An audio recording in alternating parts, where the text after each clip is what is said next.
What's up guys, Houndish here, and today we're jumping in with a quick roundup of the currently known changes coming to Destiny 2 as part of the update in December. Since Season 15 of the game is an extended one as we wait for Witch Queen, Bungie are essentially giving us a Season 15.5 update in the form of the Bungie 30th anniversary event. And so we'll talk a little bit about that, but in this video we're going to focus on the changes that Bungie are going to be making to the game, and that's across weapons, abilities, playlist options, and fixes for a few different bugs. Of course, once the December update rolls around, we will get a full breakdown with the patch notes. But in the meantime, if you're curious as to what to expect, we're going to break down everything we currently know inside of the video. So be sure to give us any thoughts you may have down in the comment section, and if you do enjoy this one, also get subscribed to the channel so I can keep you posted on the world of Destiny. But getting into it, of course we should mention that Bungie are releasing a 30th anniversary content pack. And so in December, we're going to see a new dungeon in the Cosmodrome. Alongside that, we'll also get an exotic quest for the returning Galahorn from Destiny 1. And then additionally, there will be a new 6-player activity with iconic weapons from Bungie's past. And they say much more will feature inside of the actual content drop. And I did make a video with a full breakdown of everything we know about that content specifically, so if you want to check that out, it's linked down below. And also in that period of time, we are going to get the Dawning Winter event for Destiny 2, as well as Moments of Triumph. And so it will really be kind of a miniature season in itself. And of course, Moments of Triumph is the sort of annual triumph book for the game. And in previous years, they've focused on the key challenges for the given year, right? So things like the completion of Beyond Light's campaign, obtaining certain exotic quest weapons, the completion of raids like Deepstone Crypt and Vault of Glass, trials, and much more. And typically, unlocking these triumphs will reward various cosmetic items in the game like emblems or even titles as we've seen in previous years. And then there are additional Bungie rewards as well. On top of all of this, Forsaken will be going free to play for a limited time, so if you're currently a new light player or joined after Forsaken and never made the purchase of Forsaken, the campaign will be available for all players to check out until February 22nd when it's vaulted. And all of this will begin on December the 7th. But moving on to the gameplay changes, let's talk about some of the buffs that we're going to see. And one of the exotic buffs will be for the Fighting Lion.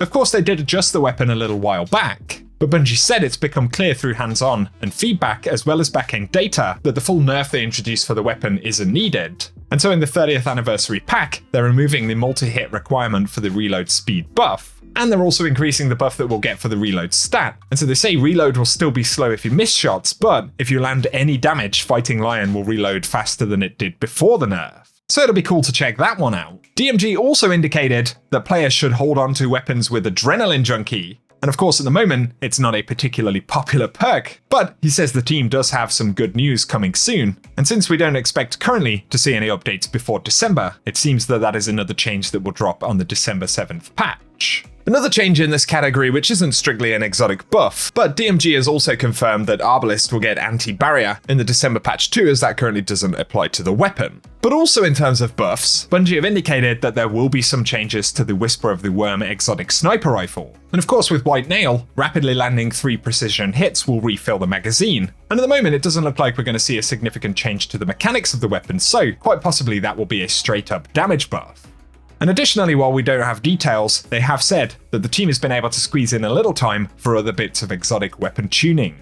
And so we can hope for a few more changes that'll be revealed a little closer to the update. Next though, Bungie have outlined nerfs that'll be coming to particular weapons. And first up, Vex Mythoclast is one that's going to be changed. DMG said the team is looking at toning down the Mytho in the December patch, but the goal isn't to nerf it into the ground. And they say we're going to be seeing some aim assist tuning on Vex Mythoclast, which will help keep the weapon viable in PvE while addressing some PvP concerns. And so we'll have to see what that's like, but for the moment, they say we shouldn't expect it to be nerfed significantly. And of course, in terms of PvE damage, it might actually not change whatsoever. Another confirmed change though will be a pass on the Dune Marcher's Chain Lightning perk. Currently that one is pretty strong, can proc with some pretty weird timing and in some strange instances, but also at some pretty silly range.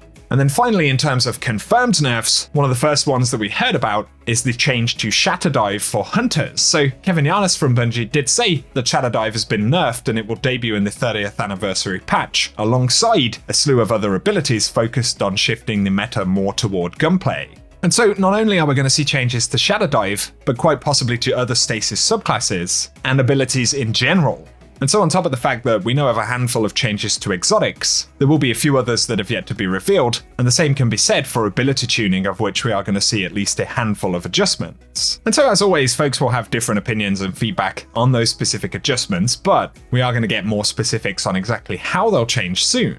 So give us any thoughts you may have on those, but next, there'll also be a series of other fixes for bugs. And so initially, DMG confirmed that we're going to see a fix for extreme muzzle flash on a few different weapons. And you may have noticed that certain weapons in the game have a bug at the moment where the muzzle flash is taking up a significant amount of screen space and is pretty obnoxious, so that's going to be fixed in December. On top of this, there is an issue where certain enemies and enemy weapons seem to be dealing more damage than intended at higher frame rates, so DMG confirmed that Cabal slug launchers will be fixed in the December patch, and they're also looking into other issues where frame rate is being tied to taking higher damage. And then they have plans to fix overlays that pop up in the middle of Crucible games, so Valor overflowing notifications, and even bugged Trials of the Nine notifications that can pop up in the middle of matches. And the final bug fix that we know of at the moment that's been allowing players to produce ridiculous numbers of orbs and gain supers very quickly. And we should add that using some of those glitches at the moment will actually force rutabaga errors, but as of the December patch it should no longer be an issue.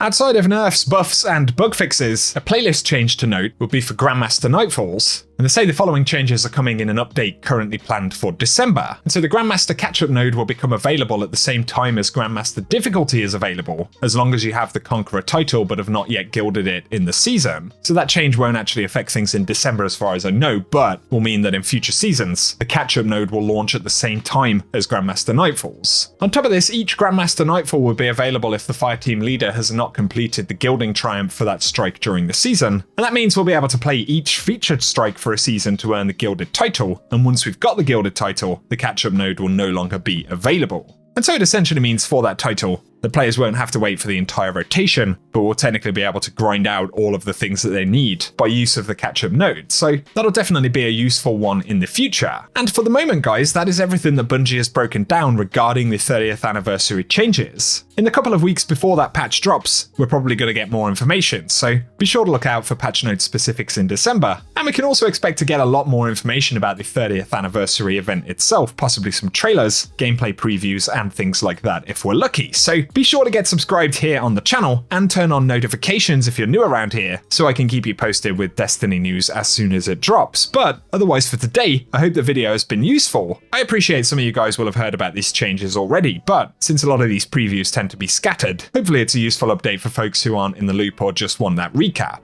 And so if you have enjoyed it, a rating down below really does help us out guys. Let us know what you're looking forward to in the 30th anniversary pack, or any of the changes that you have thoughts on. But otherwise I very much appreciate you tuning in, and I hope you guys have an awesome day.